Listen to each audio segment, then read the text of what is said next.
Hello. Welcome, everybody. Welcome, welcome.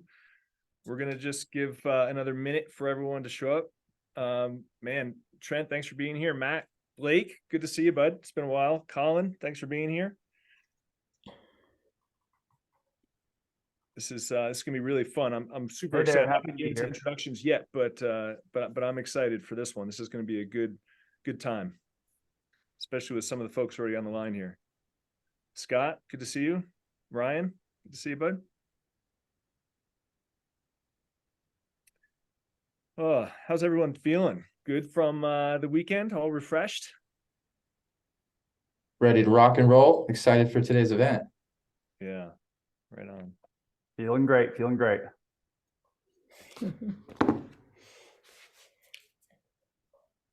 Bill, I gotta admit, I'm pretty excited about who you've brought to the table here today. Again, I'm not going to introduce right now, but I was thinking about it over the weekend and reading through the bios and putting some of the stuff together, and just really excited about learning and sharing, especially these two stories. So it's gonna be fun. Absolutely. Well, listen, we've got, let's see, what do we have here? All right, looks like we people keep on popping in, but that's good. What we'll do is we're just going to kind of kick off here because it's about, just a minute or two after the hour. And of course, my kickoff always has, a few minutes to allow other folks come in. But let me start by just saying thank you for being here. And I'm going to share my screen to kick things off. You guys see that okay?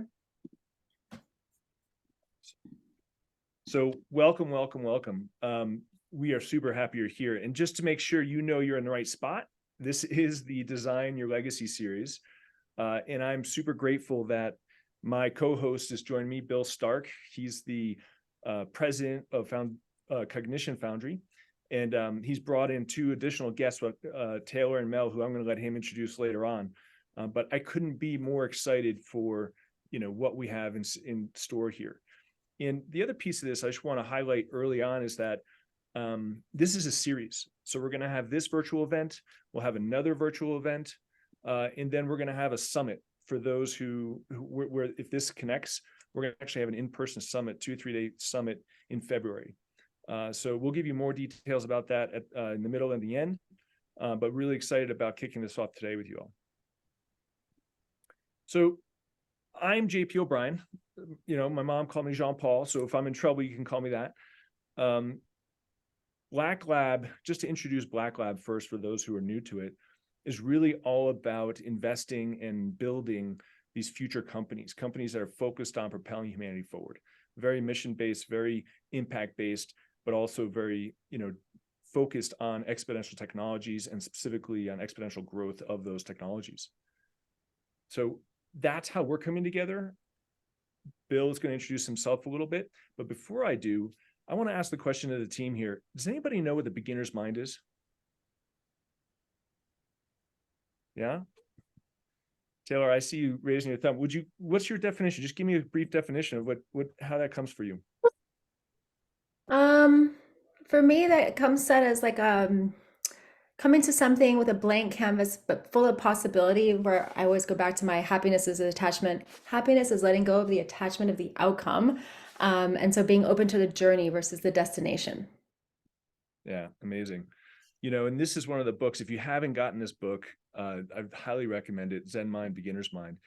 And what it really outlines is just what Taylor said, which was, there's two ways to approach the world. One, which is like a beginner's mind, super curious, super interested in learning, maybe even someone else's point of view or something that challenges your beliefs, versus the expert who understands just the way it's supposed to be done. And they don't have that ability to be really flexible. I find that truly true in our society. But so here's a great thing I'm going to ask you to do. I'm going to ask you to come today in this session, and when you hear these stories, with truly a beginner's mind, be super curious. And in order to kick that off, I love sharing this video. Some of you have seen it before, but I'm going to share a video that's supposed to inspire you to be curious.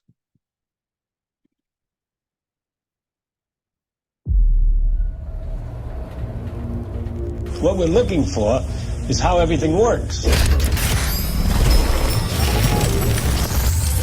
What makes everything work? It has to do with curiosity. It has to do with people wondering what makes something do something. There's a way of looking anew, as if you never saw it before, for the first time, and asking questions about it as if you were different. And then to discover that if you try to get answers, that they're related to each other. Things that make the wind make the waves. And the motion of water is like the motion of air, is like the motion of sand. Things have common features. Turns out more and more universal. It's almost unbelievable. The truth is so remarkable, so amazing. It's incredible. Take the world from another point of view.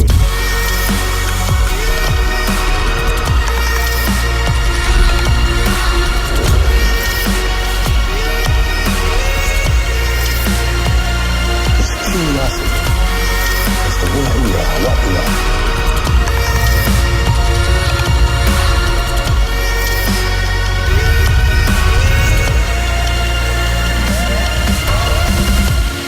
Just like a runner gets a kick out of sweating, I get a kick out of thinking. I can't stop. It's curiosity.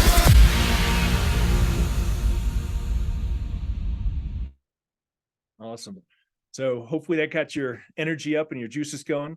Here's what we're going to do. I'm about to introduce the first speaker, Bill Stark. And what we're going to do, I'm going to give you a little bit of the agenda and maybe some of the rules that we have in place for these kind of virtual events. The first thing is, anytime you're talking, especially we're going to do some breakouts later, please, if you can, put your video on, go full in, and really try to be part of the team.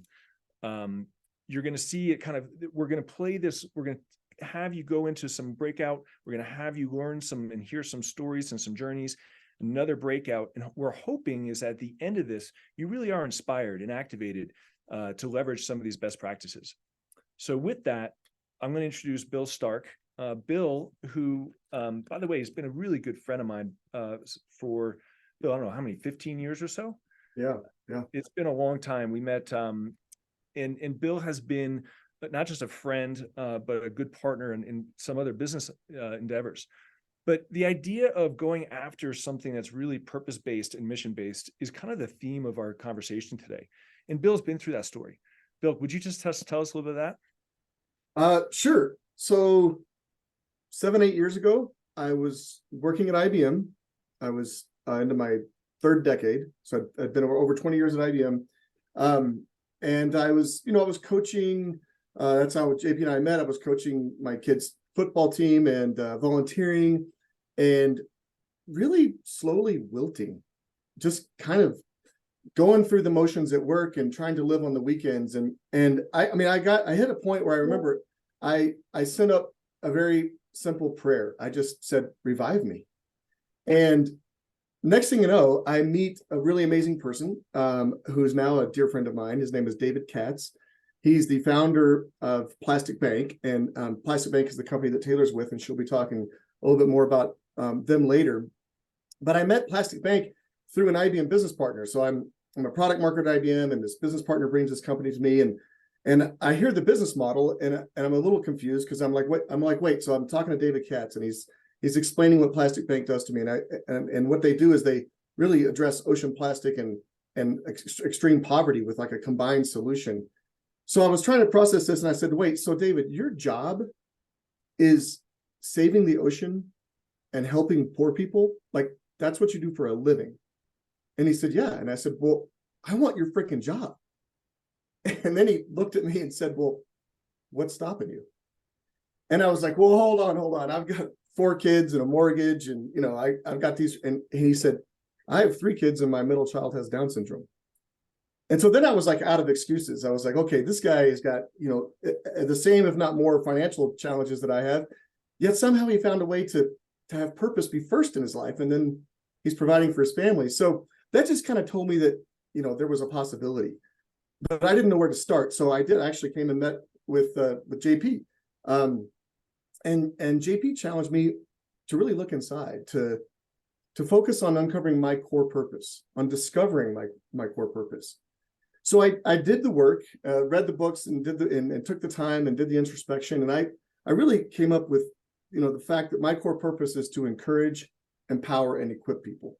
And that's evolved in the years since to something a little more elaborate. But that was really the core thing. Was I realized I really need to be encouraging people. That's what I want to do.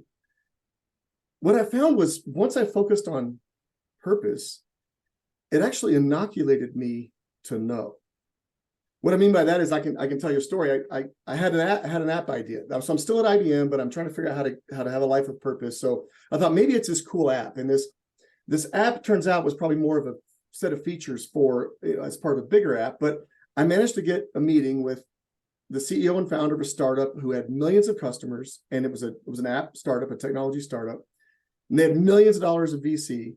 So I was super excited to pitch this guy, and I pitched him my idea, and he said, "It's great, I love it, I love what you're doing, our audience would love it, the world needs it, but it's not my technology roadmap, so it's a no."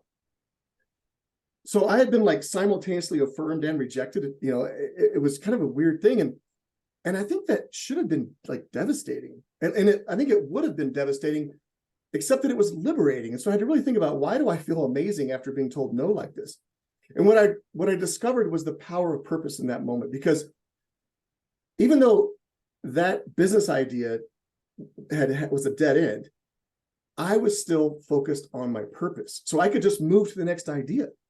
So that's what I mean by being inoculated to know. So now I have my purpose, but I didn't have a business idea.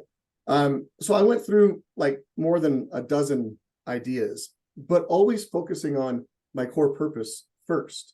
So I was able to look at each idea and say, well, how will I be in my mission? How will I be exhibiting my core purpose in this role? Well, I finally settled on one, and while I was still at IBM, I began working on my off-ramp. So I knew where I was going to go, and so I started working with this small startup to kind of help them grow to a point where I could make a lateral move, because the 4 kids in that mortgage I talked about, I couldn't have 3 years of no income. So I had to make a lateral shift financially. So I was able to work kind of on the side to get that ready when I left. So when I left IBM, I would be okay. And 6 years later, I can tell you, I love Mondays. I used to love Friday because I could look forward to the weekend and unplug, but now I can't wait for Mondays because I get to do stuff like this. I get to encourage, empower, and equip people like all of you right now.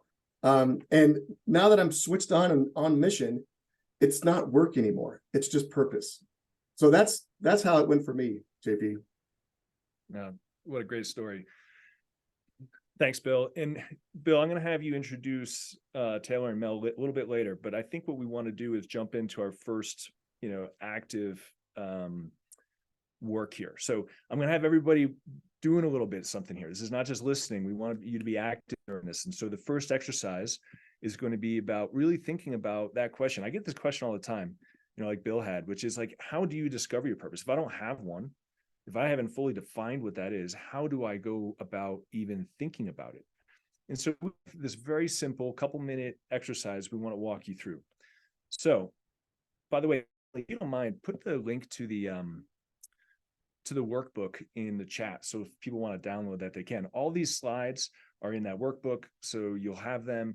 We're recording this as well, so you can come back and look at it again. But the first question I have for you is, on a piece of paper or on your computer, or if you download the workbook, there's a slide in there for that. I want you to write down the 3 top opportunities you would love to work on. Like, if you had any opportunity to go out anywhere and work on anything, what would that be? What would really fire you up? Give me three examples. We'll give everybody, a minute and a half or so to take some ideas down.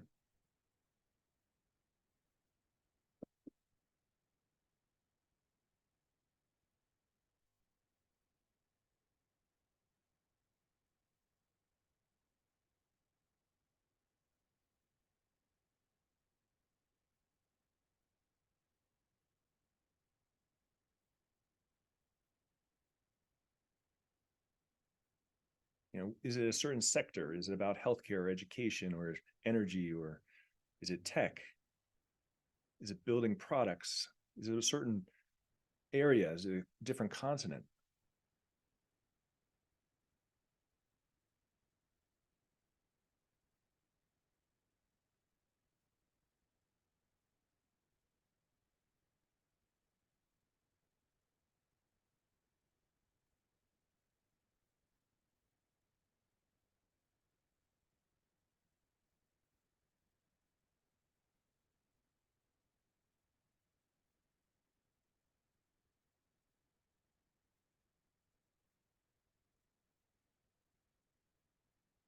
Perfect. So now let's go on to the next kind of prompt here, which is, what are the three things in the world today that truly need to be solved? I mean, they piss you off. Like, it bothers you at your core. And what are the top three things that exist that are true in the world today that you would love to solve? For me personally, I use this example. Human trafficking, for some reason, has a real hit on my heart. And I don't understand why people would ever do that. So that's like something that is, for me, one of the areas that really, really bothers me. So I'd like you to take down, what are the three things that truly bother you about the world today?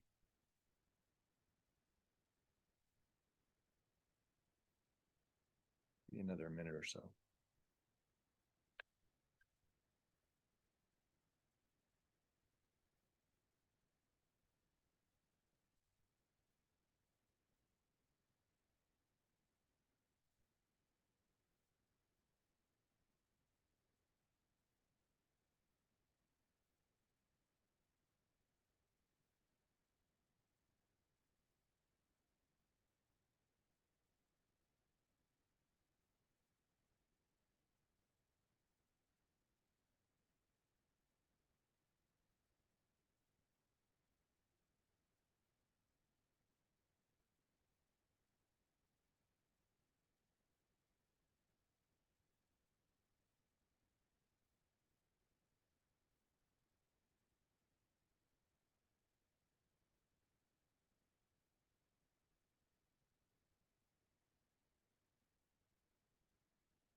Justin, welcome. We are in the midst of an activity, so join us.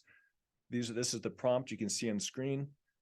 I want you to write down your three top opportunities you'd love to work on. We really want to help you discover purpose and what that might mean. And then, what are the three top problems in the world today that truly bother you that you would love to solve?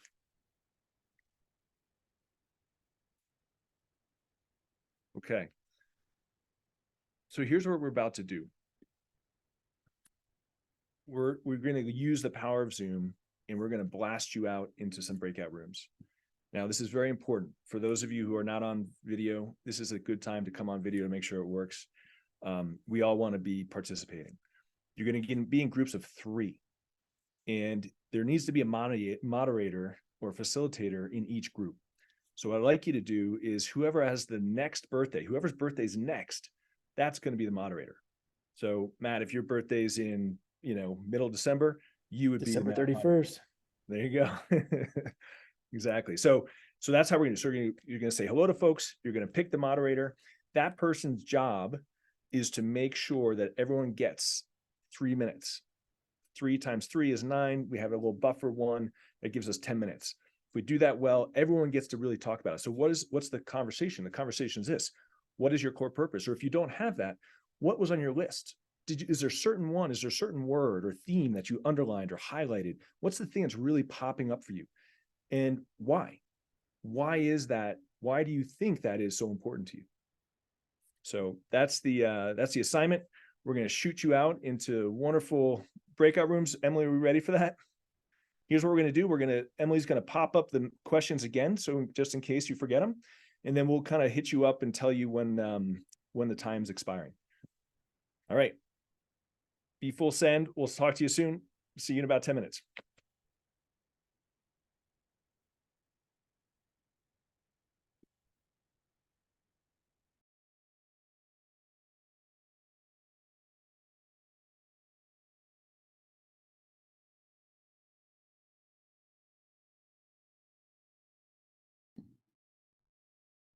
You're on mute, JP. This new setting of always muting everybody back into the room has got me twice now. All right, welcome back, everybody. Welcome back. Welcome back. Good to see everybody. Awesome. So, hopefully you guys met somebody new and you were able to share and hear. I would love, this is where we do a share back. This is where a chance where we have 2 or 3 people kind of talk about something they learned or what hit them. So, upon your ability, just you can raise your hand. Remember, you probably just went back on mute because that's the new system here at Zoom. But maybe just jump in and talk a little bit about what you learned or what impacted you. Who wants to go first? I'll go. Thanks, Ryan. Yeah. So I was with Olivia and Bill, and Olivia had something really interesting that inspired me was, the ethos, or really kind of the center of what I took, what she was describing as give first. Really being able to, do things for people out of love without expecting anything in return. And she gave an example of her helping out a woman that she's a part of some woman group, and you could explain this a lot better than me, Olivia. But she helps this woman to try and get a job and fix her resume and her LinkedIn and all these different things, just to help her. And she felt really good about that. So that was something that felt inspiring to me. Thanks, Ryan. That's a great example. Anyone else? Yep. Colin, jump in. Hey there. So I met with Melvin, our third, I think, was having a connection problem or something. And Melvin and I exchanged stories real quick. But what I liked about that story, and so he's a life coach, but he also has a coffee business. And so we were talking, he was telling me a bit about his coffee business, and he said towards the end of the conversation, we were really hit by COVID. We, pretty much our sales went down. I can't remember the percentage, but it's massive loss of sales, and he's in the rebuilding phase, and not back to being profitable where he was before, but building. And so my question on that was that experience, that adversity, in the end beneficial for you? Is it helping you to create a better business, be more efficient, reach more people? And he said, yeah, of course, no doubt. So I just love that story. We all know that this is true, and this is kind of part of my message and my brand or whatever with my health consulting and PT work that I do, is that adversity, whether it be pain or any kind of health challenges or any challenges, are really the opportunity for growth and transformation. And so I love to kind of lead into those kind of questions with people, whatever their journey in life is, and you pretty much get the same response every time, which is what Melvin had. Oh, it's great. Thanks, Colin. Well, great examples. We're gonna have another chance to jump in a little bit, but before we do that, I'm gonna ask Bill to jump back on and introduce our next 2 speakers. Awesome. I'll introduce Melvin first. So Melvin, who Colin was just talking about, Melvin is the founder and CEO of Principio Coffee. That's a vertically integrated coffee company, growing, harvesting, processing, and distributing coffee products from Honduras. And 100% of the profits from all the business operations are invested back into the homeland of the farmers in the form of projects that provide clean water to their homes, schools for their children, clinics for their families, and economic development to communities. Melvin assists ambitious people to engage their passion in order to develop sustainable purpose. He does this, of course, in his role with Principio Coffee and also as a personal life coach. Melvin is in Honduras at this moment, as he often is, and given the uncertainty of connectivity, it sounds like Colin just experienced that as well. Melvin and I recorded his portion, this next little part, last night so that we could play it now without interruption. He is obviously here online as well and be available later in the session. So Emily, or I think it's Emily, could you please roll that clip? Right.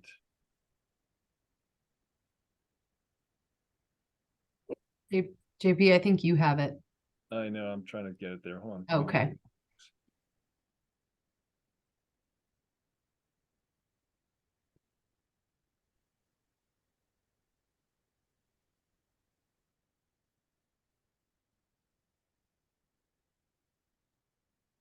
So we did this to avoid technical difficulties. I found it. It's hiding behind my Zoom meeting. So Melvin, share with us, tell us, how did you decide to serve Honduran coffee farmers? Like, how did you land there? And then once you landed there, how did you decide that the way to serve Honduran coffee farmers was to start this vertically integrated coffee company? Yes. Okay, Bill. Thank you. Thanks for asking, and thanks for allowing me to be part of this story, this program. I feel like I was just doing what was already in my heart, which was a self-employed entrepreneur and helping people that I could. And I've always felt like that helping others was what it was all about. And as we've talked about before, there's a difference in having and being filled full with your life and then being fulfilled. And many times we spend the majority of our time just trying to get filled full.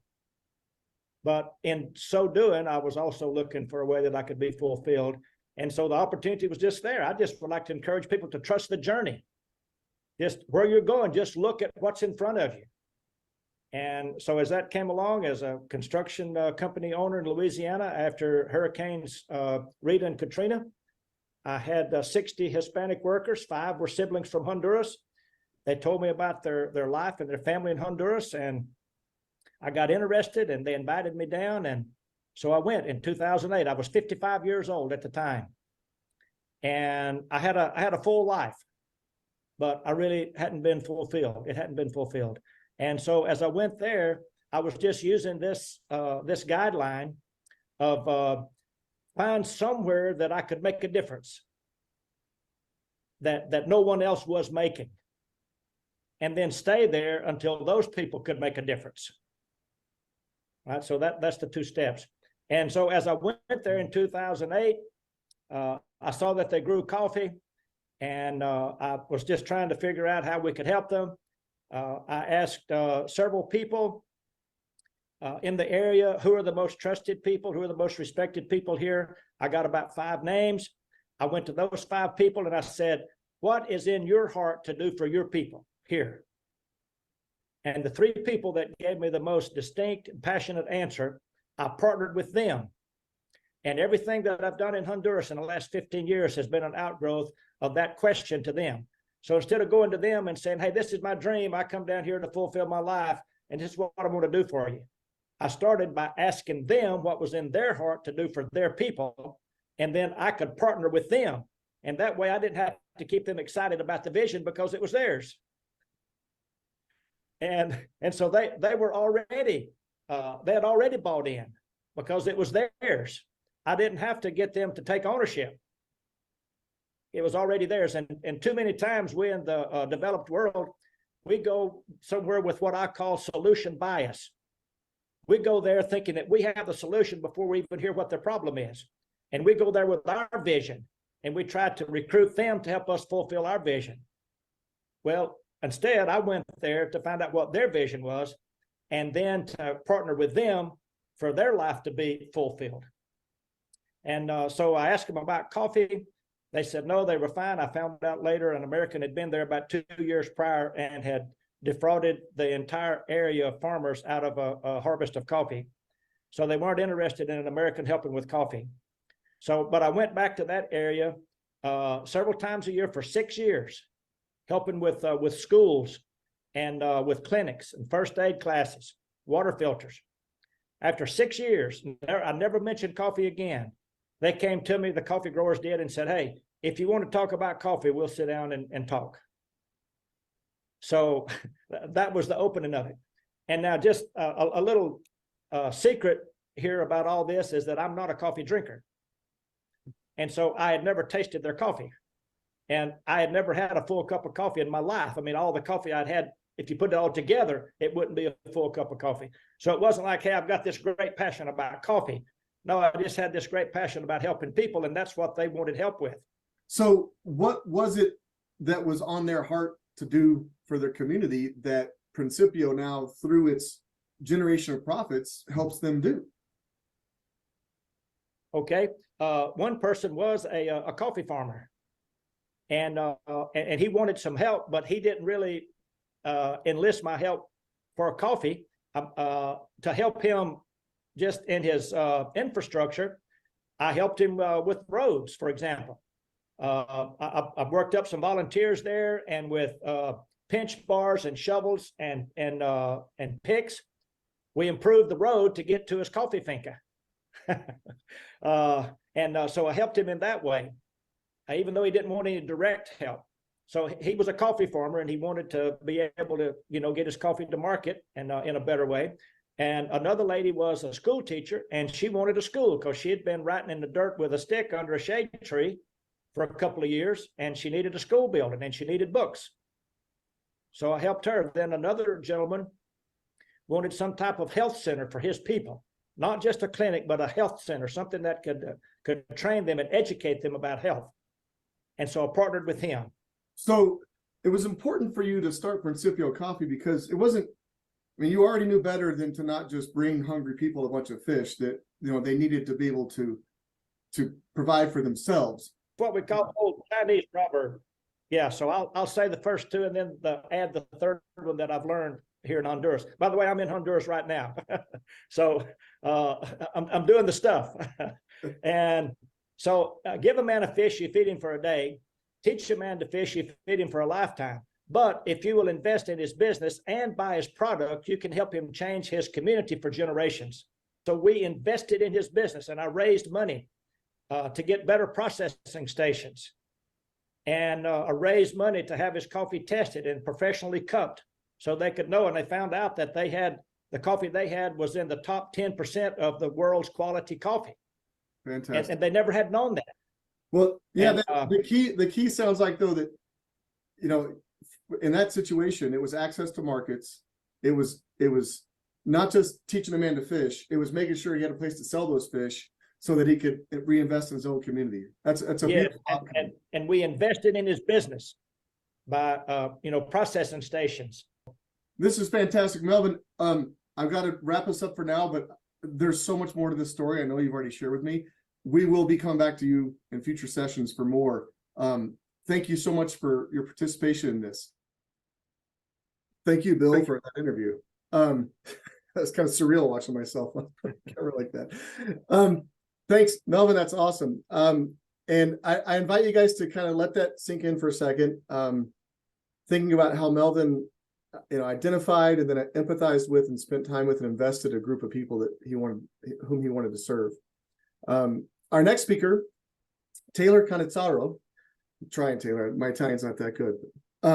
She's the Chief Relationship Officer of Plastic Bank. And Plastic Bank is the company I mentioned earlier. They are a social enterprise tackling ocean plastic and extreme poverty by combining the two challenges into a single solution. And they are making a powerful impact. To date, over 40,000 Plastic Bank members from coastal communities around the world have diverted over 235 million pounds of plastic from the ocean, while earning poverty ascension benefits that include wages and also insurance, school tuition, and basic necessities like food, technology, and other things they need. Taylor herself is dedicated to a life of service, having discovered the power of seeing the gift in every situation, person, and circumstance. Taylor, could you please share with us a bit of your journey with Plastic Bank and how Plastic Bank thinks differently and creatively about business models, and how that type of thinking led to breakthrough aha moments along the journey? Yeah, hi everyone. It's really an honor to be with you guys. I love how this whole webinar began because it really is about identifying a problem that you want to solve, aka an opportunity, and then going to work and seeing what you can do. And that was exactly what my journey with Plastic Bank has been, where I was a surfer in San Diego. I have a background in science, and so I used to bring new biotech companies to market in San Diego.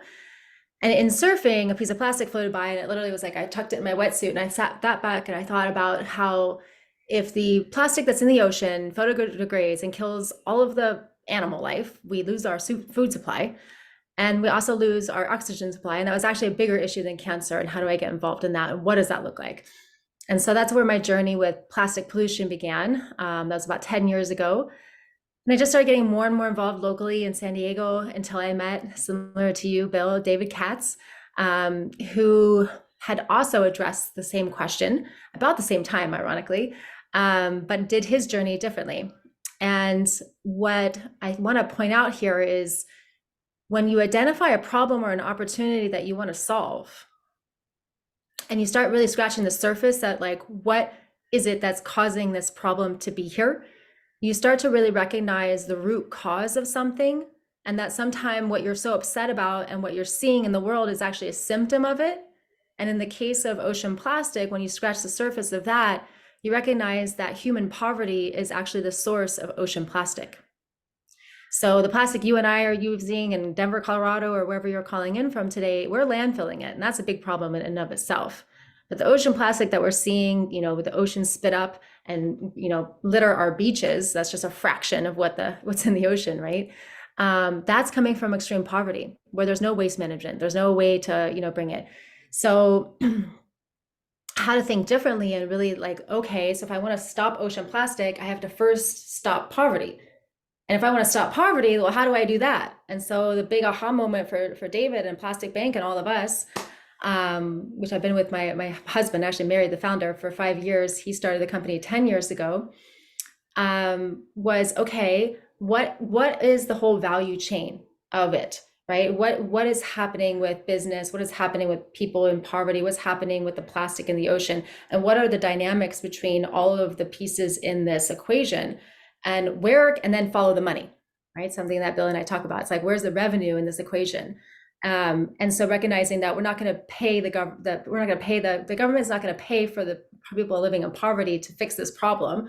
We can't fix this problem, but there are companies, big FMCGs, multinationals, big organizations around the world that are producing plastic that ultimately may be the ones going into the ocean at points of poverty, or they just also recognize there's a need to participate in an industry issue.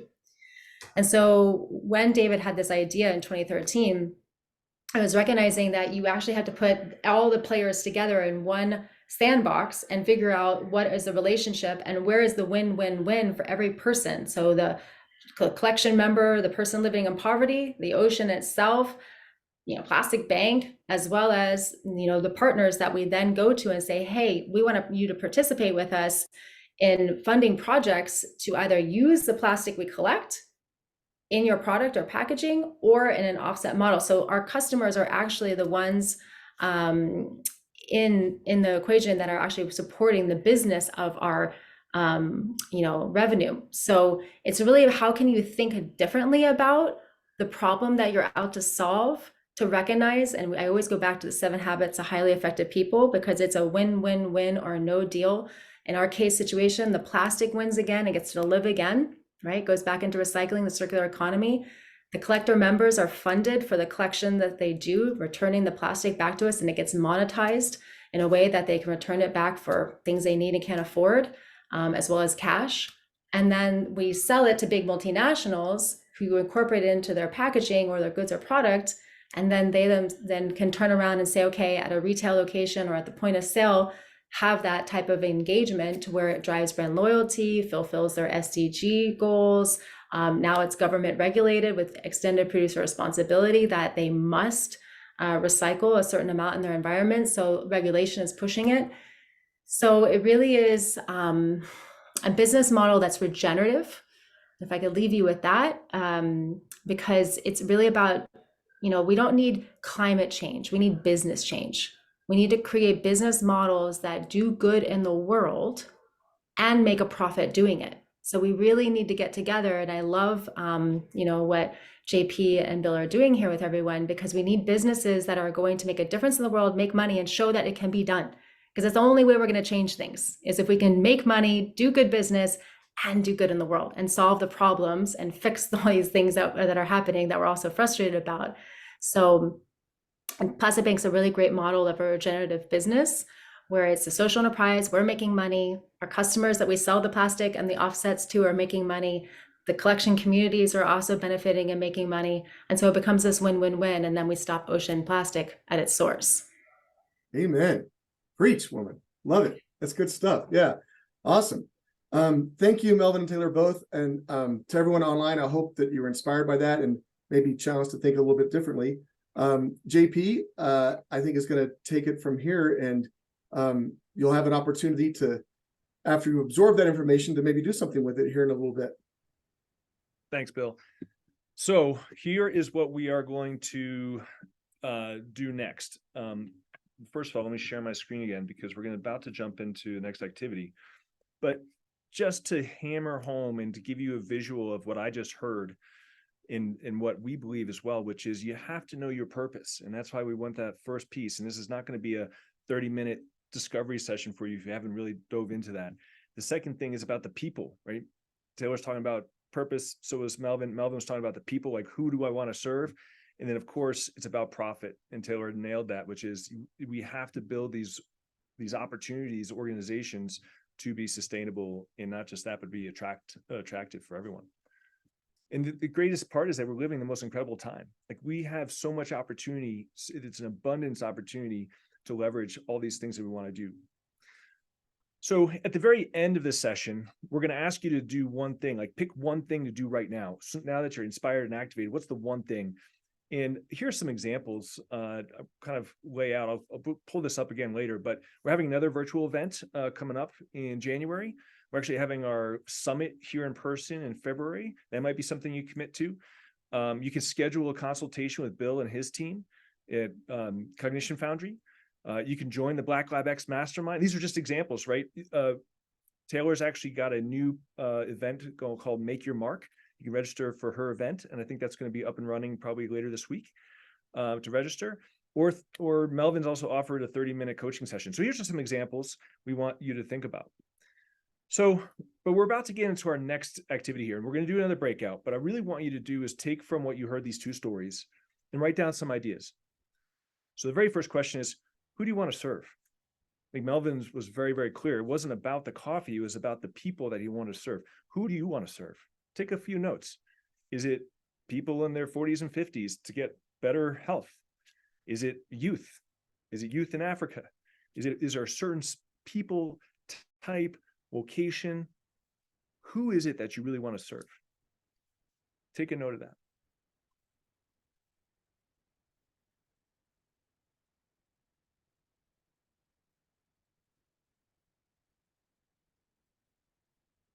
You know, sometimes founders ask me, like, they don't think about this question hard enough. Like, these people you're going to want to hang out with. You're going to want to dig roads with them. You're going to want to literally be by the fireside with them. And you're going to want to learn about them. It's not just a consumer. It's not just a customer. These are the people that you want to serve.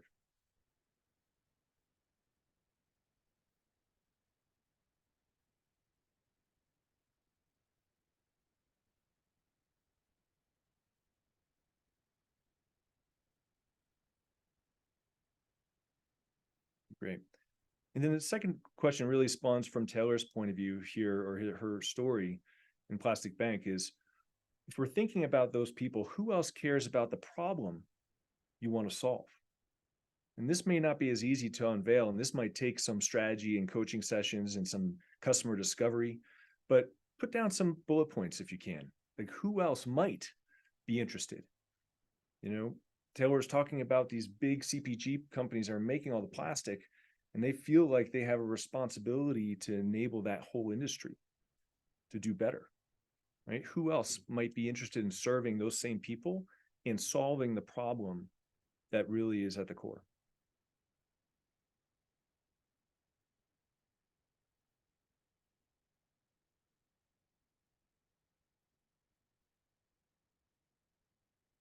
Now, this isn't, like I said, this is not going to be an easy 30-second answer. Bill and his team and our team spend, days exploring these things and doing lots of different, design think sessions to really drive down to this. But I would like you to do is we're going to break out into groups again. I want you to share back. I want you to share with those, the other two people in your room. exactly kind of these two questions. Who do you really want to serve? What group are you really in love with that you want to be, service? And the second part is there another group in order to build this profitable capability? Is it a direct to that person, or is there a third party that could actually be someone who's interested in paying for that solution? All right, so Emily's about to set us up in breakout rooms. Again, 3 minutes each, please. Make sure someone volunteers to be the facilitator. They'll keep the clock. Make sure everyone has a chance to speak into the room, and then we'll pull you back here in 10 minutes for a share back and then a wrap up. Emily, let's go.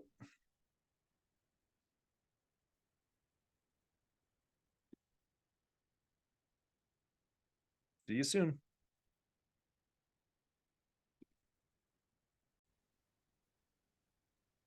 Welcome back, everybody. How was that?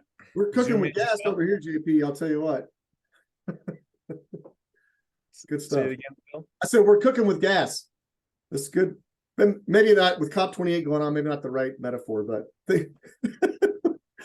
yeah, good stuff happening. That's fantastic. Well, I'd love to hear some. This is a chance to share back and tell the other group, the other folks, some of the things that you talked about or explored or learned. Who wants to go first?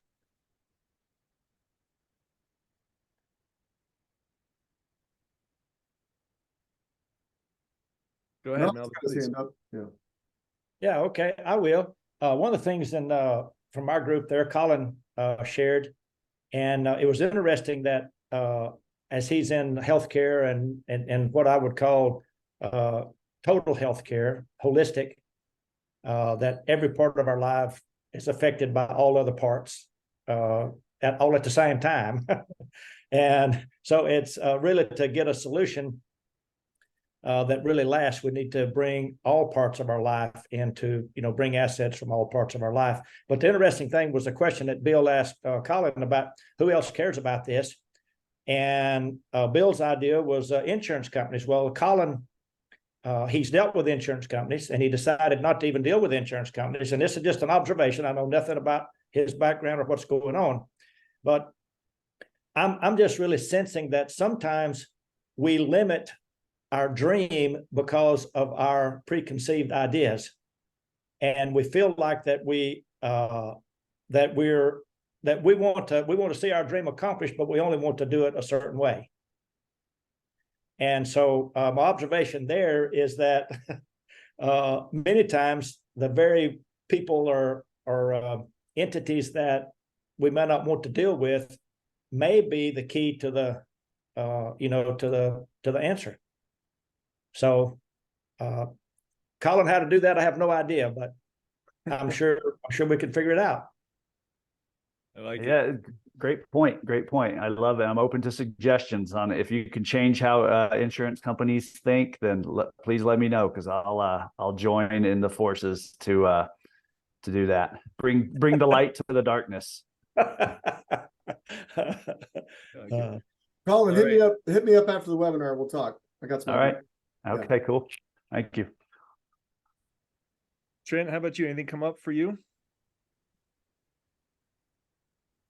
Yeah, I mean, it's just really great to talk to people who all are kind of figuring out, we're all facing the same issues. We're facing the same problems, right? I mean, JP, what I do on a day-to-day basis. And I think what Taylor was saying was really interesting. I make things and sell them, right? And it's like to sometimes square that with a greater purpose has always been a bit of a struggle for me. But as she was saying, being out surfing and having the plastic float by and be the sort of the catalyst for what sounds like an entire life now. I found a lot of inspiration in that, and I think it's something that our group kind of talked about, that we can find those bigger reasons to exist and do what we do, and that the building communities of people who feel the same way or care that will be, at least for me, that'll be a key to solving some of these. I mean, there's an economic piece of it, right? Some of these things do cost more. I make clothing, just so everyone knows, and to make clothing in the responsible way does cost a little bit more and people will have to pay up. So it's really in just finding those groups of people. How do I leverage that communication with people's voting with their dollars? So interesting problems, but really inspiring. Awesome. Thanks, Trent. Adam, do you want to jump in here? Anything to add? Honestly, I've been just really encouraged by being with a group of people. So not answering this specific question, but just to hearing personal stories of people that are pursuing both the passion and purpose and profit. I find the Canadian culture is kind of very much where you pursue either or, whereas other cultures, other countries are not like that. There's many countries where it's both. It's always both. It's always both. You can't have a business without a purpose. So I've just been, the main thing I'm taking out of this is just really enjoying being with like-minded people. So I really appreciate you set up the session. Yeah, thanks for being here. Love it. Olivia, how about you? Anything to add in from your experience? Maybe you're on mute if you're speaking, but maybe you stepped away for a minute. Anyone else to jump in, or do you want me to? I can jump on to the next set of slides and we'll start to almost wrap this up. All right, let me do that. I love this slide.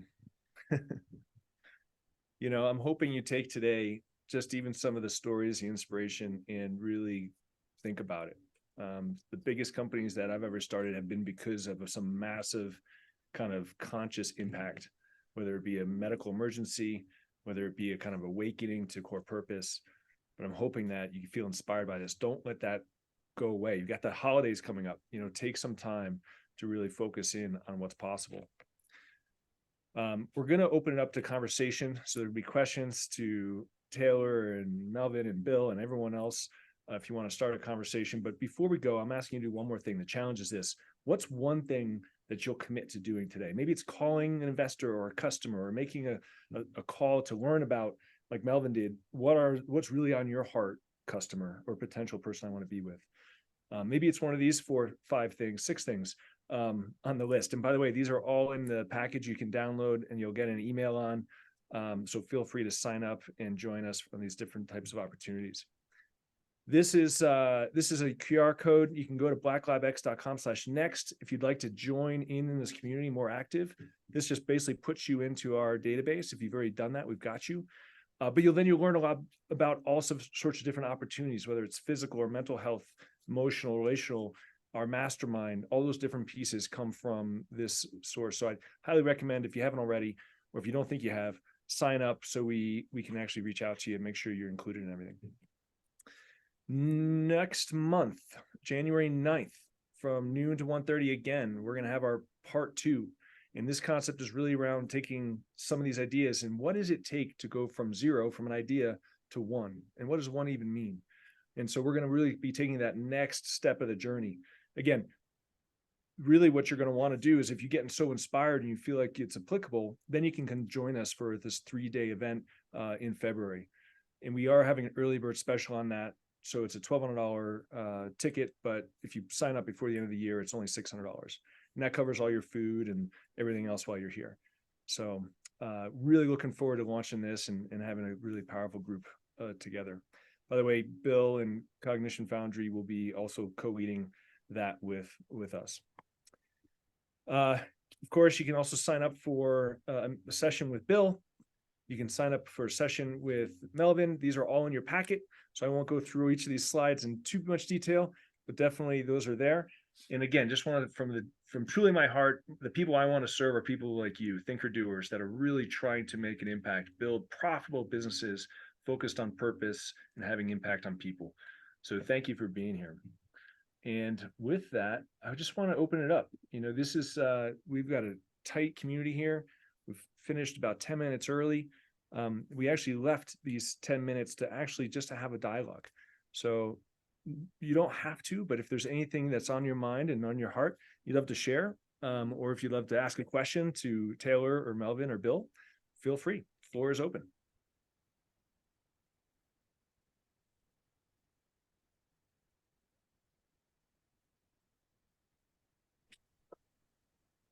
So at one point, Give First was mentioned as a something that started from a few of the Techstars founders or participants. And I was just curious if anyone has any more stories about that program, or success stories about it, or ways to get involved with that directly. About Techstars, or about the notion of They give first. Yeah, I mean, I personally, for me, I didn't realize it was Techstars, JP, and Ryan is one that shared that with us in our breakout. For me, I think it's just part of startup culture.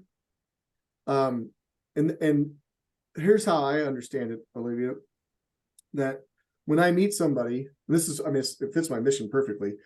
How can I encourage or help them or introduce them to someone, or give them feedback on their idea? How can I push them forward is what's first on my mind, not how do I convert this person into a customer?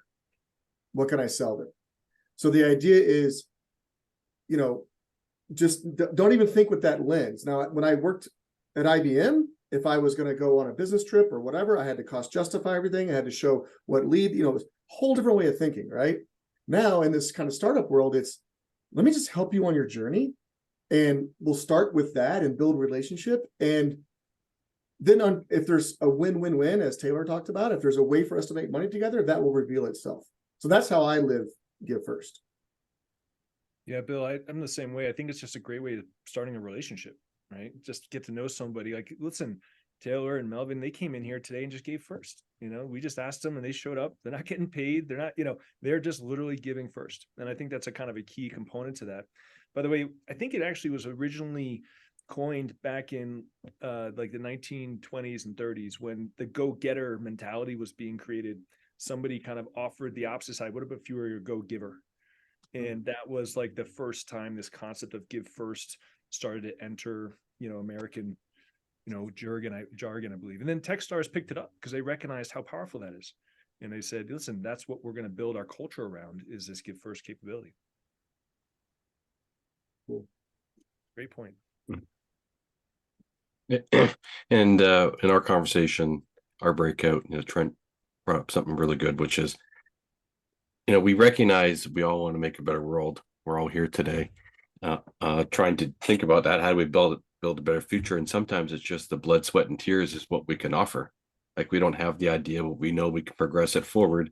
And just my thinking of Give First is, if I can enable someone down that journey, I just want to be a part of it. And if I can give product advice or marketing advice, growth advice that helps them on that journey, that's great.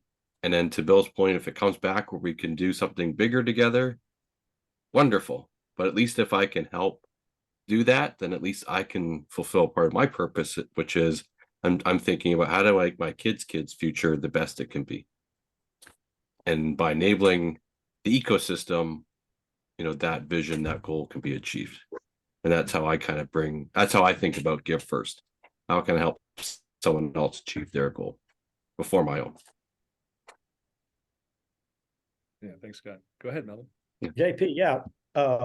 This is just kind of a standard saying that I'm sure many of us have already heard before, but especially applied to this situation here, that no one is so poor that they have nothing to give, neither is anyone so rich that they have no need. So to really be thinking about that the full gamut of people, the whole world is out there. And so the great thing about it is that there are people that spend a lot of money on coffee, and they don't mind spending extra money on coffee, and they just need the information. They just need to know that great coffee exists with a great purpose. So it's just a matter of connecting those. So everybody has a need, and everybody has something they can supply. So to me, an entrepreneur is finding a way to get that supply, a specific supply to a specific need. And then that's how it's monetized. Great point, Melvin. Taylor, take it away. Yeah, so I happen to notice, Scott, you have the Windex bottle. Could you just grab that behind you? Yeah. And show that to everyone. So that is one of our, so everyone knows SC Johnson is one of our customers. So you see that logo, it actually says ocean bound plastic from Plastic Bank. And so all that PET plastic clear and the HDPE that's in the bottle cap was collected from our communities in Indonesia and the Philippines.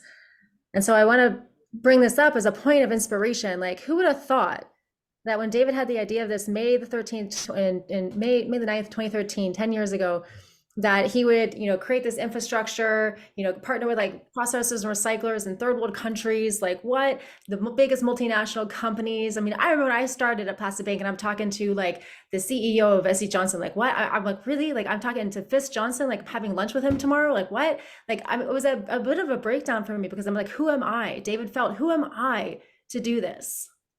And now he gets to see his logo, his business on some of the biggest companies' products around the world. And it's just mind blowing. But it starts with an idea. It starts with wanting to solve a problem. And it's just really like perfect that I saw that there, because it's like, I mean, every time we see our stuff on somebody else's business, it's like, what? So you just never know where your idea is going to go and how it's going to evolve. And I think if I can say anything, it's just like this network, this community, just keep sharing. Like if you have an idea, just like pick up the phone, take that coaching call with Melvin, take that coaching call with Bill, like, be in the JP's community, like just share, because you're going to get that feedback. Well, what about this? Did you think about this? And how about that? You could talk to this person. Or what about that? And just like it evolves, it grows, it becomes a living entity. It's this beautiful thing. So just was inspired inside of seeing the Windex bottle in your background there, Scott. Perfect. Thanks, everyone.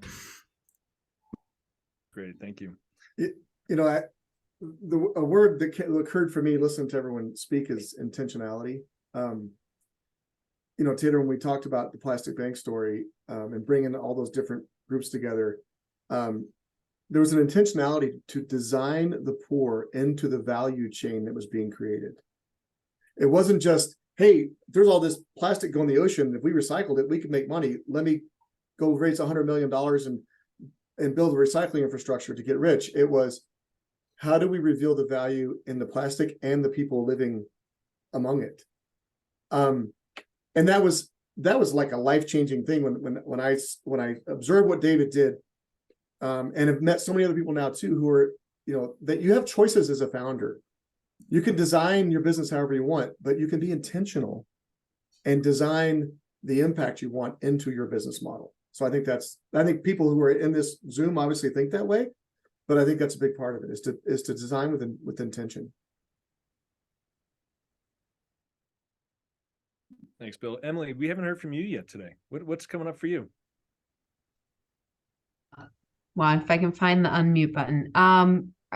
I mean, again, like I am fortunate to be a part of a lot of these sorts of events, and just hearing, Melvin, from you and from Taylor, and the work that you guys are doing is absolutely inspiring for me, because part of my purpose is to create experiences that connect people. So that's what makes me feel awesome. And that's my flow. So like anytime, and a lot of times I'm hanging in the background of these things. So thanks for putting me on the spot, JP.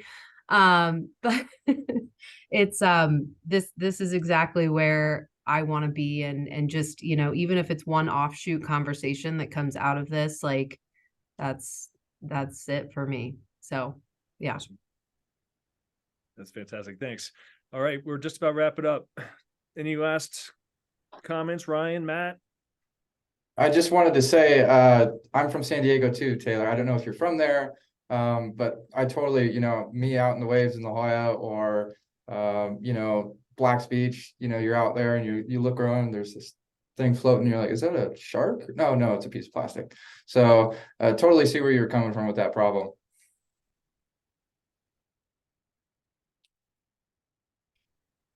Well, I just wanted to say that I'm very excited to be here.